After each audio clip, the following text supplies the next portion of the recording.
వాడి యొక్క స్ట్రాటజీ ఏంటంటే గర్జించు సింహం వలె కేకలు వేస్తూ ఉంటాడు.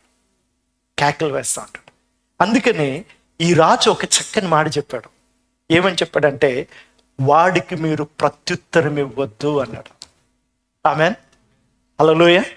అందుకే మనకేముండాలంటే సోబర్ మైండెడ్, రైట్? మన యొక్క మనస్సు, నిబ్బరమైన మనస్సును కలిగిన వారమై ఉండాలి. వాడు ఎవరినైనా వాడుకుంటాడు, మన కుటుంబస్తుల్లో వాడుకుంటాడు, రైట్? ఆడు స్వరం వినిపించడానికి.